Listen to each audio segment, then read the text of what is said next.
Hello student, welcome to Ashish classes PCM PCB. आज हम लोग क्लास 12th बायोलॉजी का एक बहुत ही इंपॉर्टेंट चैप्टर स्टार्ट करने जा रहे हैं बच्चों। चैप्टर है हमारा मॉलिक्यूलर बेसिस ऑफ इनहेरिटेंस। ठीक है, मॉलिक्यूलर बेसिस ऑफ इनहेरिटेंस जो कि क्लास 12th का चैप्टर है बायोलॉजी का और काफ़ी इंपॉर्टेंट चैप्टर है। इस चैप्टर में बच्चों आज हम अगर बात करते हैं तो हमारा जो फर्स्ट टॉपिक रहेगा वो रहेगा एक्सपेरिमेंट ऑफ ग्रिफ्थ, है ना। ग्रिफ्थ के एक्सपेरिमेंट के बारे में हम लोग बात करेंगे। काफ़ी इंटरेस्टिंग टॉपिक है, बहुत ही इंपॉर्टेंट टॉपिक भी है। तो चलिए हम बात करते हैं ग्रिफ्थ एक्सपेरिमेंट की। तो ग्रिफ्थ एक्सपेरिमेंट बेसिकली है क्या? इन्होंने माइस यानी चूहों के ऊपर अपना एक्सपेरिमेंट किया था, ठीक है। और इनके एक्सपेरिमेंट से ये पता चला कि जो डीएनए होता है वो एक जेनेटिक मटेरियल होता है, यानी डीएनए ने कहीं ना कहीं डीएनए के अंदर जेनेटिक मटेरियल स्टोर होकर रहता है। तो चलिए हम बात करते हैं सबसे पहले ग्रिफ्थ एक्सपेरिमेंट की। तो बात करेंगे this experiment directly prove that DNA is the genetic material.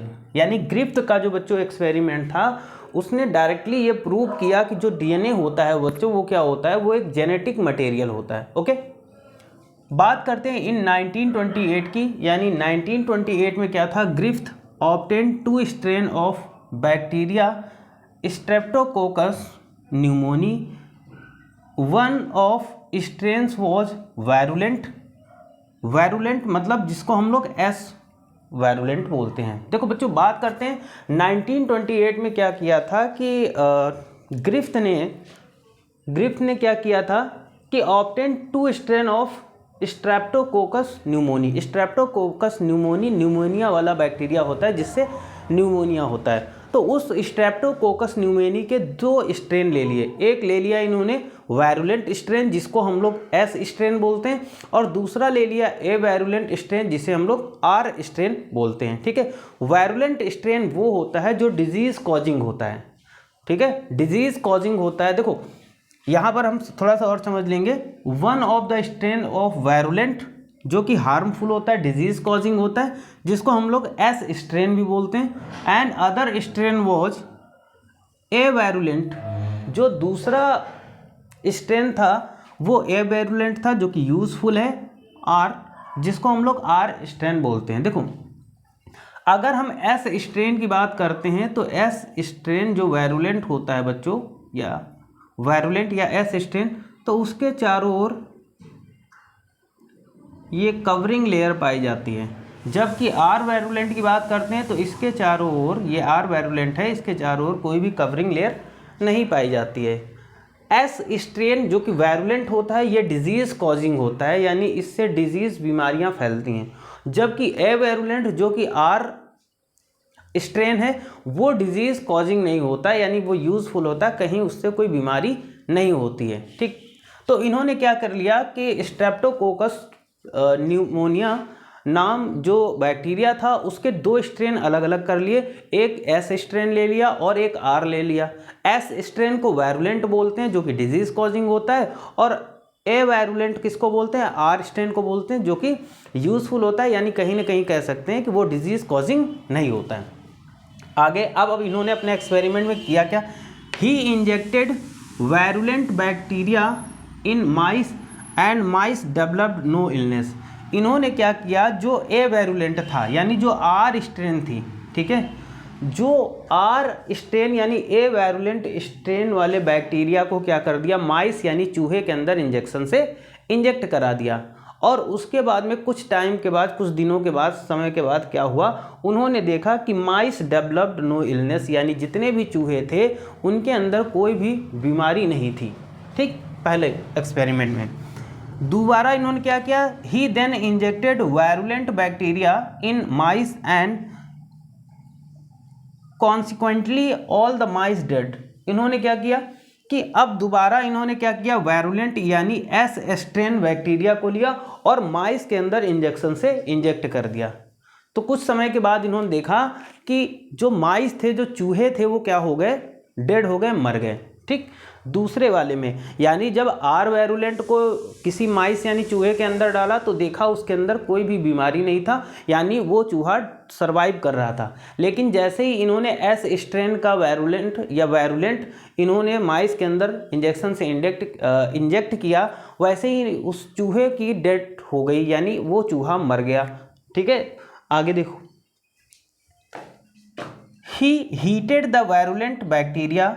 अब इन्होंने क्या किया, जो वायरुलेंट बैक्टीरिया था, वायरुलेंट का मतलब एस स्ट्रेन बैक्टीरिया, अब उस एस स्ट्रेन बैक्टीरिया को इन्होंने क्या किया, गर्म किया। यानी यहाँ पर एस स्ट्रेन बैक्टीरिया ले लिया और उसको क्या कर दिया, यहाँ पर गर्म किया। ठीक है, तो क्या है, he heated the virulent bacteria and these heat killed. अब भाई हीट किया गया तो वो बैक्टीरिया किल्ड हो गया यानी मर गया।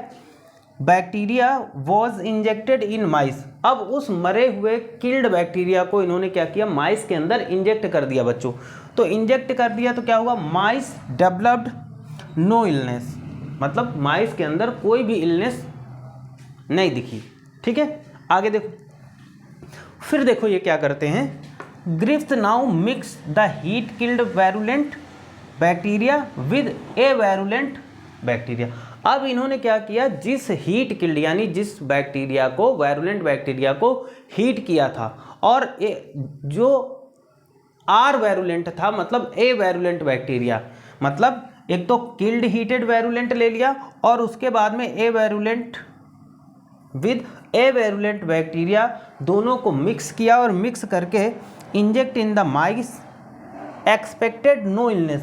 अब उन्होंने क्या किया, उन्होंने ये एक्सपेक्ट किया था कि भाई एक तो किल्ड है और दूसरा एवैरुलेंट है, तो अगर इन दोनों को मिक्स करके हम माइस के अंदर इंजेक्ट कराते हैं तो जो माइस होगा उसके अंदर कोई भी इलनेस नहीं आनी चाहिए, मतलब सब चीज़ें ठीक ठाक चलेंगी। इलनेस बस सरप्राइजली ऑल डाइड, लेकिन उनकी सोच से अलग हो गया, मतलब जो चूहे थे वो मर गए। अब ऐसा क्या हुआ, क्योंकि ए वैरुलेंट भी हमने उसको किल्ड करके इंजेक्ट किया था, तो जब किल्ड करके इंजेक्ट किया था तो वो तो इनएक्टिव होना चाहिए था, है ना। और वैरुलेंट जो होता है, ए वैरुलेंट होता है, वो डिजीज कॉजिंग नहीं होता है। तो मतलब दोनों को जब बॉडी के अंदर इंजेक्ट कराया गया तो ग्रिफ्थ ने ये सोचा कि भाई दोनों डेड कंडीशन में, एक तो डेड कंडीशन में तो उसका तो कोई यूजफुल होना नहीं चाहिए, है ना, मतलब उसका तो कोई इफेक्ट पड़ना नहीं चाहिए, और ए वैरुलेंट कोई इफेक्ट डालता नहीं। तो इन दोनों के मिक्सचर को जब इन्होंने माइस यानी चूहे के अंदर इंजेक्ट किया तो देखा क्या, कुछ समय के बाद में वो चूहे मर गए। अब ये सारी चीज़ें देख करके ग्रिफ्थ काफ़ी परेशान हुए। उन्होंने आगे क्या देखा, he isolated the bacterial strain from these mice. अब उन्होंने क्या किया कि जो यहाँ पर ये जो मिक्सचर इंजेक्ट किया था उसको क्या कर दिया, isolated bacteria strain from the माइस। अब उस मरे हुए चूहे से इन्होंने क्या किया, माइस से उस बैक्टीरिया को, बैक्टीरियल जो स्ट्रेन थी उसको आइसोलेट कर लिया, बाहर निकाल लिया, अलग कर लिया। These strain were containing both virulent and avirulent bacteria. अब उसमें क्या था, वायरुलेंट बैक्टीरिया था, है ना, और वायरुलेंट मतलब वही जो किल्ड वाला था, और एक था अवायरुलेंट बैक्टीरिया। ही कैलकुलेटेड, उन्होंने देखो कैलकुलेट किया, अपना दिमाग लगाया, क्या लगाया, that heat killed bacteria were still containing some factor which was not destroyed during the heating. उन्होंने ये दिमाग लगाया कि जो एस स्ट्रेन का जो बैक्टीरिया था जिसे हम लोग वायरुलेंट बोलते हैं, उन्होंने ये दिमाग लगाया कि जब हमने इसको हीट किया था, तो इसके सारे फैक्टर डिस्ट्रॉय नहीं हुए होंगे, है ना, यानी कुछ ना कुछ जेनेटिक चीज़ इसमें रही होगी जो कि ए वैरुलेंट के टच में आकर के एक्टिव हो गई होगी, या फिर बॉडी के अंदर जा कर के एक्टिव हो गई होगी। ठीक, अब देखो, heated this factor was transferred to a virulent strain and caused their transformation in virulent strain। ठीक, तो इनका ये मानना था यहाँ पर कुछ फैक्टर तो ऐसे होंगे जो बैक्टीरिया को हीट करते समय, किल्ड करते समय मरे नहीं होंगे, यानी इनके अंदर कुछ ना कुछ फैक्टर्स ऐसे थे जो जिंदा थे, और वो फिर ए वैरुलेंट जैसे दोनों साथ मिले, तो साथ मिलने के बाद में ये ए वैरुलेंट को वैरुलेंट में कन्वर्ट कर देंगे, जिसकी वजह से उस माइस के अंदर क्या हुआ होगा, उस माइस के अंदर एक वैरुलेंट बन गया, और वैरुलेंट बन गया तो फिर क्या हुआ, तो उसके अंदर डिजीज़ कॉजिंग हुई तो जिससे उस माइस की डेड हो गई। तो ये बताया। तो इनके जो एक्सपेरिमेंट था उससे कंक्लूजन क्या निकलता है, 10 Griffith experiment clearly prove that, तो इन सभी चीज़ों को देखते हुए ग्रिफ्थ के एक्सपेरिमेंट, जो ग्रिफ्थ का एक्सपेरिमेंट है वो क्लियरली प्रूव क्या करता है कि DNA is store house of genetic information, act as genetic material. ठीक है, यानी जो डीएनए होता है वो एक जेनेटिक मटेरियल के फॉर्म में काम करता है। मतलब DNA is store house of genetic information, DNA के अंदर जेनेटिक इन्फॉर्मेशन क्या होती है, स्टोर रहती हैं, और जो कि एक जेनेटिक मटेरियल के फॉर्म में काम करता है।